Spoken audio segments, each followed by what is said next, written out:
Hi, I'm Jess. I've been skiing twice, and I think for me, getting the most out of this week is about really understanding what skiing is about and building up my confidence. I feel like the past 2 times I've been, I understand how I can ski, how I can get down the mountain, but now actually for me this week is about understanding how I can do that properly.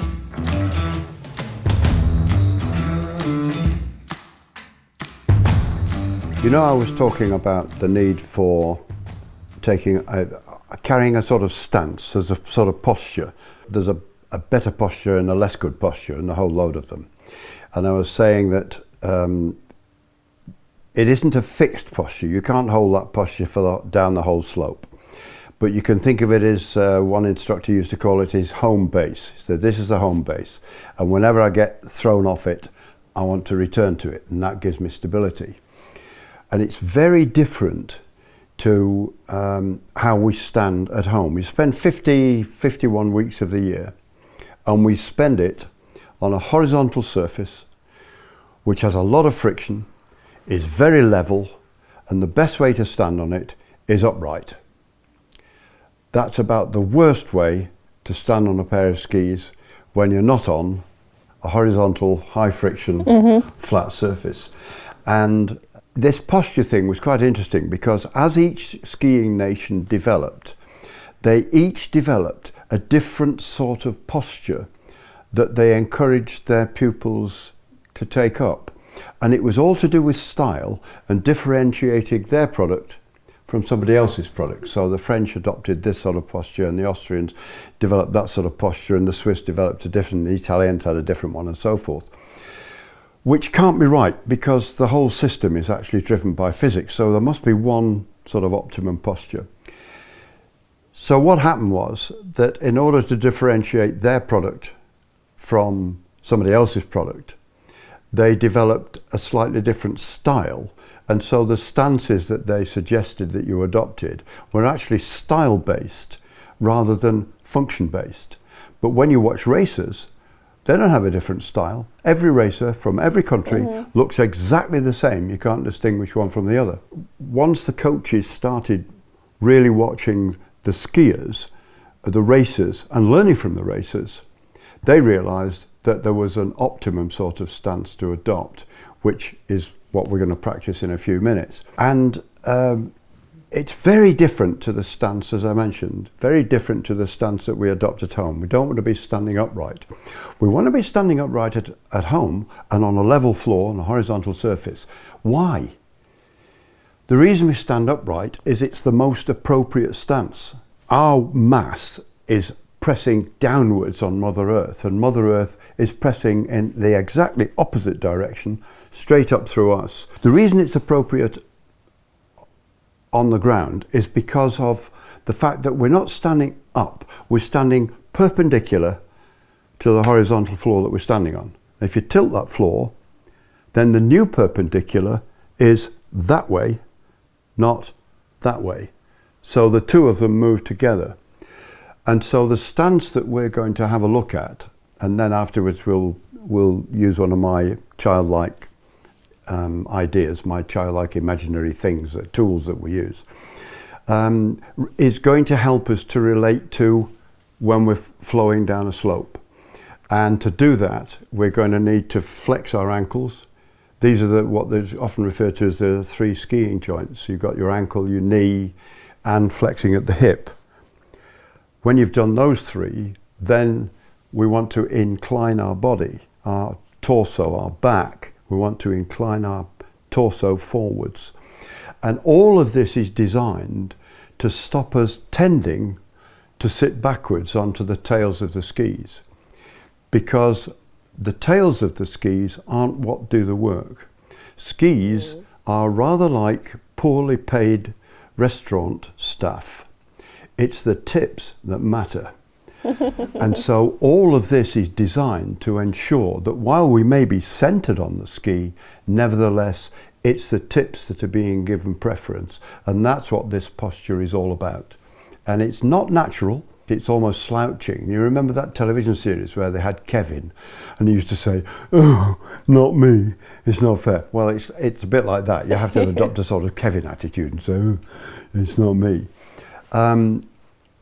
It's not difficult to do, but what is difficult is to know when you're doing it well. When you're skiing on the slope, it's you can't see yourself. So when you're on the slope, you need to have some way of knowing, do I keep getting back to this home base? Am I anywhere near this ideal posture? And the best tool you've got for this, and you could do it later on today, later on tonight, and I heartily recommend it, is your bedroom mirror. The best tool you've got for improving your skiing, particularly these aspects of it, is your bedroom mirror. And the reason for that is that you can use your mirror, you can do it first of all facing it, and then sideways onto it. And once we've run through what these factors are in the posture, you do your best to get into that ready for action. I call it a ready for action posture. You do your best to get into the ready for action posture, and you check it all out looking in the mirror. Is that about right? Are my hands about right? Yes. Are my feet about right? Yes. Okay, right. Close your eyes, because you're not going to be able to see yourself when you're skiing, but you will develop the ability to feel yourself when you're skiing. And if you do that and close your eyes, you'll know what that feels like. And then play with it a bit. So to say, well, I'll tell you what, I'll flex all these joints slightly more and feel what that feels like, and slightly less, I'll feel that. Then I'll do it wrongly. I know what I'll do. I'll flex at the ankle, the knee and the hip, but I'll keep my torso upright, which I know isn't what I want. But what does that feel like? Oh, right, okay. Oh, no, that's...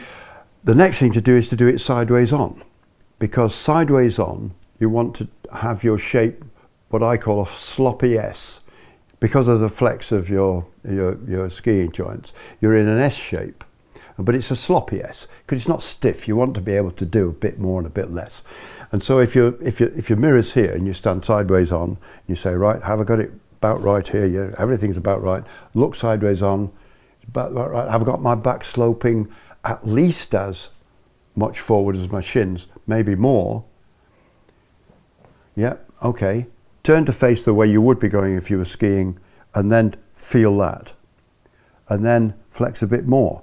Take a look, see what that looks like. What does that look like? Okay, what does it feel like? And the whole essence, really, of developing your skiing to a high level, and you can, anybody can. You don't have to be young, you don't have to be male, you don't have to be hugely aggressive.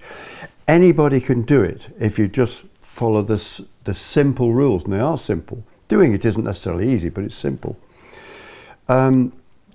It's all related to what you feel. How aware are you of what's going on and what you can feel? And the mirror, bedroom mirror, is perfect tool for doing it. And it's cheap, you don't have to buy a lift pass, and it's warm. Typically in a ski teaching situation, what will happen is that the teacher won't meet the pupils until such time as they're on the slope. They all meet on the slope and make an immediate start. This is understandable because people want to make an early start, they're on holiday. But what we've found is that it's far, far better to take a little bit of time beforehand. Doesn't need to be a lot, only an hour, just framing the whole experience, what the experience is going to be, putting it in contextualizing it, and helping them make the first easy steps into, for example, the right posture and one or two of the small movements that we're going to be making when we're on the slope, which can very readily be done in a very much less challenging situation like the one we're in now. We're standing in a room, we're on a nice and warm, it's nice and level, there's no challenges other than thinking about the exercises we're going to do tomorrow. But by running through them now, we can save, not only can we save huge amounts of time, but we can also help them to contextualize it, so it's all much more meaningful when we do it tomorrow.